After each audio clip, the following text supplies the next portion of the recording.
Tepuk semangat.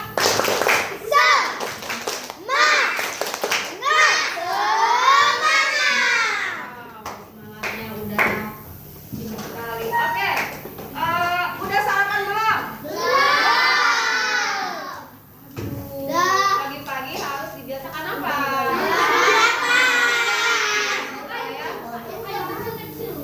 Ya, oke. Anak-anak, sebelum kita masuk pelajaran, kita mau menyanyikan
sebuah hutan untuk berwisata? Apa yang kamu lihat di sana? Kamu mungkin akan melihat barisan pepohonan yang lebat, pohon yang tumbuh merambat, rumput atau semak belukar.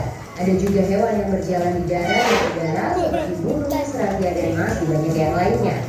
Bukan hanya itu, di hutan juga pasti ada tanah, udara, air, dan cahaya matahari. Semua itu adalah bagian dari ekosistem hutan. Apa sih ekosistem itu?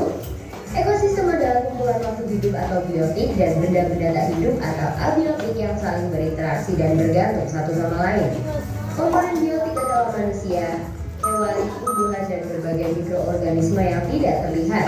Sedangkan komponen abiotik adalah cahaya matahari, air, udara, bebatuan, dan tanah. Komponen biotik tersusun dari individu, populasi, dan komunitas. Individu adalah makhluk hidup tunggal, misalnya seekor ikan. Populasi adalah kumpulan individu yang sejenis, misalnya populasi ikan. Komunitas adalah kumpulan populasi yang hidup di suatu tempat, misalnya dalam suatu kolam terdapat populasi ikan, populasi teratai, dan populasi ganggang. Dua jenis makhluk hidup di dalam ekosistem dapat saling berinteraksi satu sama lain. Kompetisi adalah persaingan dua makhluk hidup. Contohnya persaingan singa dan hiena untuk memperebutkan makanan. Predasi adalah interaksi di mana salah satu makhluk hidup memakan makhluk hidup yang lainnya. Contohnya singa yang memakan zebra. Simbiosis mutualisme adalah interaksi yang saling menguntungkan. Contohnya interaksi bunga dan lebah. Bunga untung karena dibantu penyerbukannya, sedangkan lebah untung karena mendapatkan madu dari bunga. Simbiosis parasitisme adalah interaksi yang merugikan salah satu pihak, sedangkan yang lainnya diuntungkan. Contohnya interaksi benalu dan pohon mangga. Benalu untung karena mendapatkan makanan dari pohon, sebaliknya pohon mangga rugi karena makanan diambil benalu. Simbiosis komensalisme adalah interaksi yang menguntungkan satu pihak, sedangkan pihak lain tidak diuntungkan ataupun dirugikan. Contohnya interaksi anggrek dan pohon. Anggrek untung karena mendapatkan posisi baik dengan menetap tumbuh di kulit pohon, sedangkan pohon tidak rugi ataupun untung. Interaksi makan dan dimakan antar makhluk hidup akan membentuk rantai makanan. Kakak kasih contoh satu rantai makanan berikut ya. Rumput adalah produsen karena dapat membuat makanannya sendiri melalui fotosintesis. Rumput dimakan oleh belalang. Belalang adalah konsumen satu atau primer. Belalang dimakan oleh katak. Katak adalah konsumen dua atau sekunder. Katak dimakan oleh ular. Ular adalah konsumen tiga atau tersier. Ular dimakan oleh elang. Elang adalah konsumen puncak karena tidak dimakan lagi oleh hewan lain. Terakhir, sisa tumbuhan dan hewan yang mati akan diuraikan oleh pengurai atau dekomposer seperti bakteri, cacing, atau jamur. Konsumen pada rantai makanan adalah hewan herbivora, karnivora, atau omnivora. Herbivora suka makan tumbuhan, contohnya belalang dan kuda. Karnivora suka makan daging, contohnya katak dan elang. Sedangkan omnivora suka makan tumbuhan serta jenis daging, contohnya ayam dan monyet. Ekosistem bukan hanya hutan loh, ekosistem banyak sekali jenisnya. Ekosistem alami terbentuk secara alami tanpa campur tangan manusia. Contohnya hutan, sungai, dan laut. Ekosistem buatan sengaja dibuat oleh manusia. Contohnya kolam dan sawah. Ekosistem juga dikelompokkan menjadi ekosistem darat dan ekosistem air.